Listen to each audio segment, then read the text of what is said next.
guys! Welcome back to my second podcast. Ito yung continuation ng podcast namin nung una kasi ito talaga yung original member ng tropa ko. So guys, this is Shiho. This is Arisa. This is Beshi Makoy.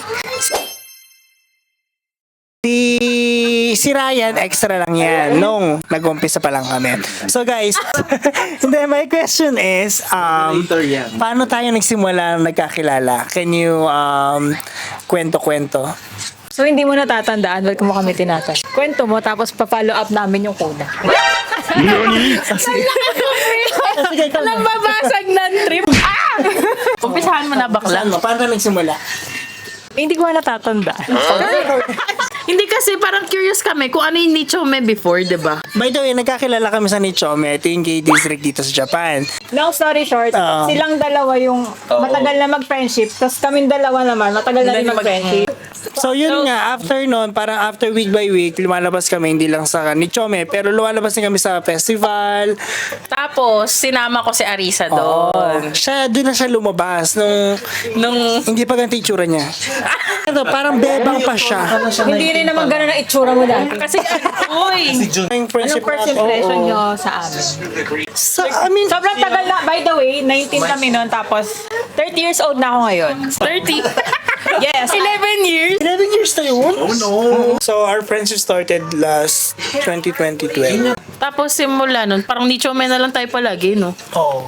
Parang Friday night pa lang. Parang hindi naman tayo zutong nasa Nichome, pero napunta tayo lagi Hachioji. Tapos nung first time yung mag-Hachoji, nagtakao tayo.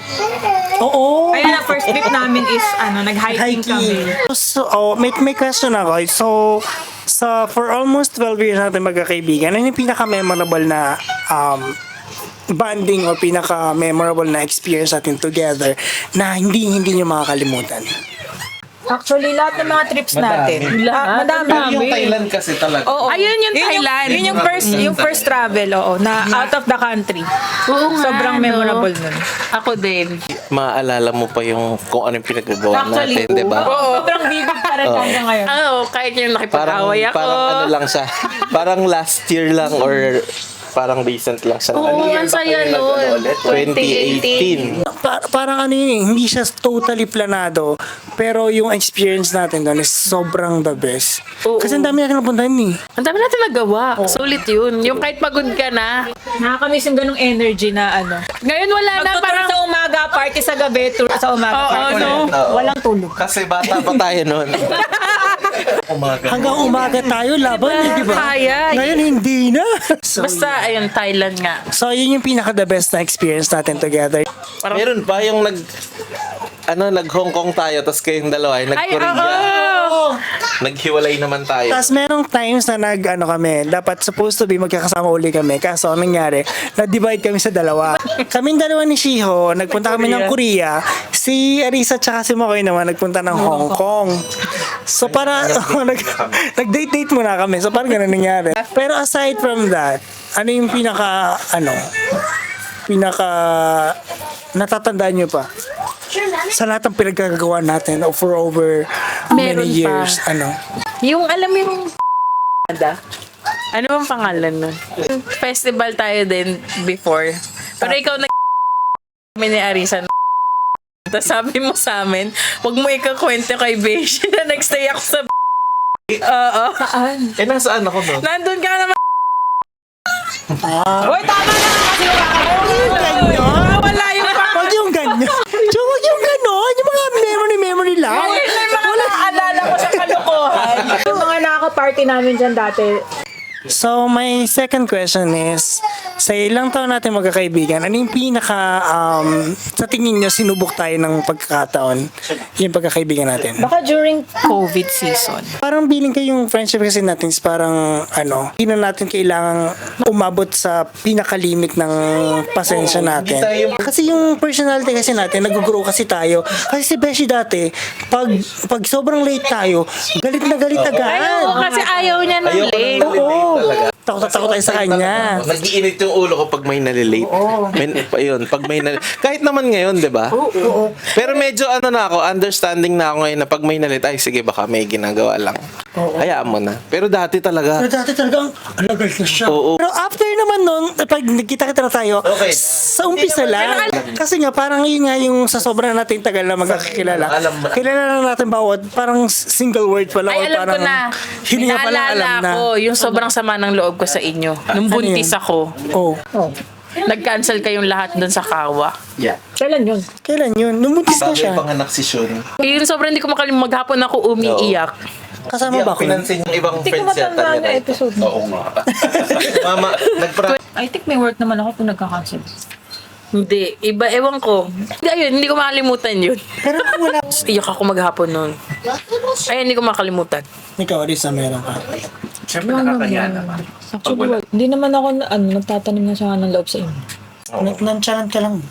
Nonchalant. Nagbabaon lang ng Hindi ako nonchalant. Hindi, pagka may regla siya, minsan yung pag napupuno siya, parang tahimik na lang siya, Irritable diba? Pero yun lang yun at the moment. Oo. Pero hindi yung Pero hindi sama siya ng yung loob na totaling busit sa'yo na galit ano. talaga parang wala. Ikaw, Beshi, meron. Ako wala.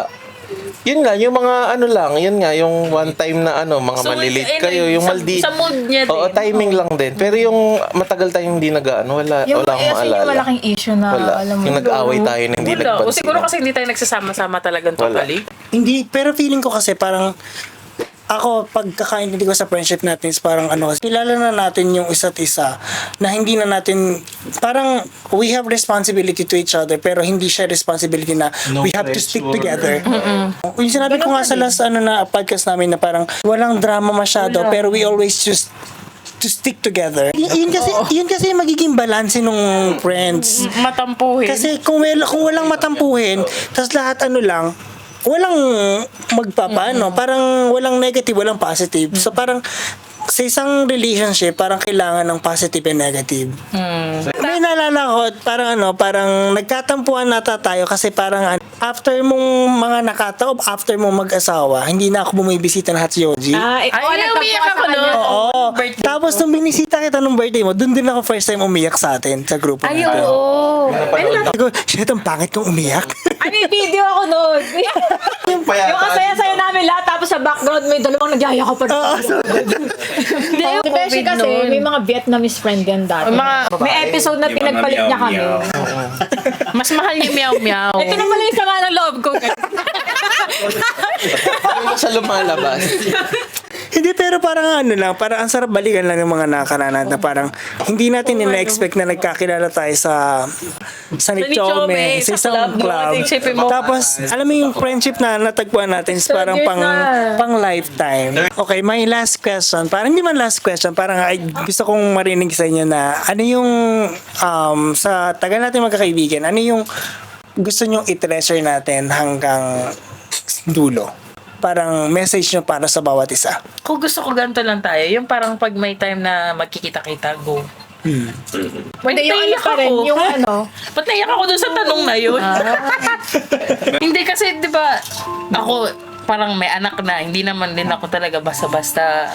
Puta, ba't ako maiyak? Ay. Hindi ako basta-basta nakakasama. Ayoko. Parang may time na naiingit ako na parang hindi ako makasama. Eh, syempre, sarili ko rin yung parang ayoko na rin na parang hindi ko na din kaya na hanggang umaga lumabas o minom tapos parang magtitisi ko yung anak ko nasa bahay gano'n. Parang nakukonsensya ako. Hindi pati, parang nung sabi rin naman ni tita nung nagpakasal ka na Oo. sinabihan kami na hindi na maging ganong katulad. Pero pati expected na din naman namin kasi syempre hindi naman habang buhay na ganitong buhay. Parang hindi ko din alam sa sarili ko, parang bigla na lang din naman ako na hindi ko yung parang kailangan ko pumunta kahit iwanan ko sino man yung ganon. Parang okay na ako kasi na-enjoy ko naman siya. Oo. Kaya, Ayan? Kainis? hindi. Bakit ba ganun yung tanong? Hindi ba ako naiyak? Ikaw, Arisa. De, pero ano naman, alam mo namang naiintindihan namin. Diba? Oo. Well, ako naman. Hindi, gusto ko lang lagi tayo na kung saan tayo So, kung ano yung huling banding natin, parang walang pinagkaiba kapag kunwari even if after 1 month, ganon 2 months tayo nakita ulit, ganon pa din. Kung saan tayo huminto, andun pa din. Parang ganon. Parang hindi naman na kailangan sabihin niya, parang yun yung Pero yun yung gusto ko.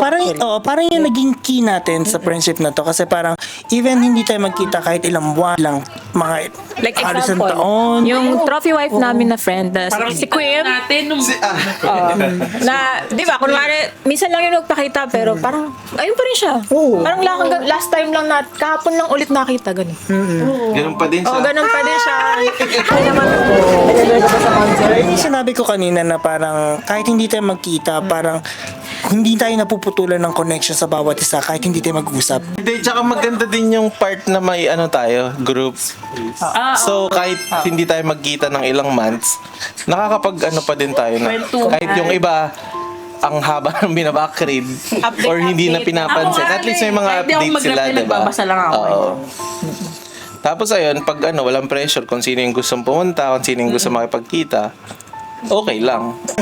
Kaya yun, ako for me ganun din naman, parang gusto ko ganito lang tayo, stay the same.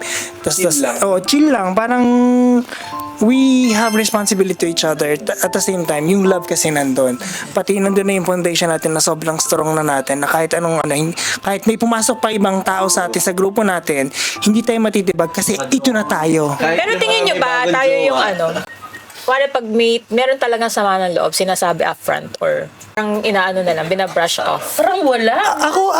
Ako kasi yung personality ko, hindi ako confrontational eh. Ako din. Pero mas okay na palipasin ko muna kaysa mag-away tayo ng directly.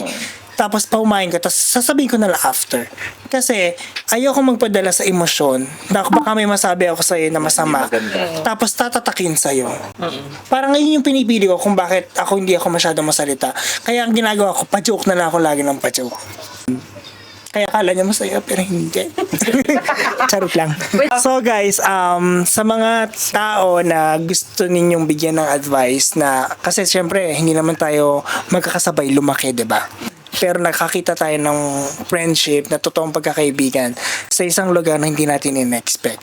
So ano yung may papayo niyo sa mga katulad natin na nagsisimula lang dito sa Japan na gustong magkaroon ng kaibigan, na ano yung pinaka-key point para magkaroon din ng katulad ng ganito pa kaibigan katulad natin? Pag straight ka na babae, magdala ka ng machong lalaki. Walang mintis yun, sure yan, sure. For sure. May lalapit sa'yo. Siguro, huwag kayo mahihiya. Huwag kayo mahihiya mag-approach kasi hindi naman, mababait naman yung mga Pinoy dito. Mukha lang maldita. Pero okay sila pag once na makausap nyo. Mapapakiramdaman nyo naman sila. So, ayun, yun lang. Yeah. Huwag kayo mahihiya mag-approach. Kung ayaw sa inyo, di wag. Pag malay nyo, di ba? Ayun lang. Kaya yun, I just wanna say thank you sa inyo kasi from the start, kahit anong kalukuhang pinagagawa ko, so thank you, andyan pa rin kayo. Ayun, that's all. Thank you, Dave. Thank you, babe.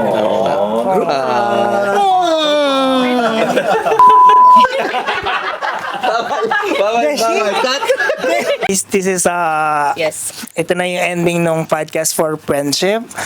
Pero May yeah. extended French talk. Pero marami pa kaming friends. I mean, Ito lang talaga yung unang-una. ito talaga yung OG. The original. Guys, Na naman ako. thank you for listening and watching sa mga kalokohan namin tsaka yung mga friendship namin. So, guys, thank you for watching Tonyo Talks. Thank you. Hi, guys! Bye! Bye. Bye!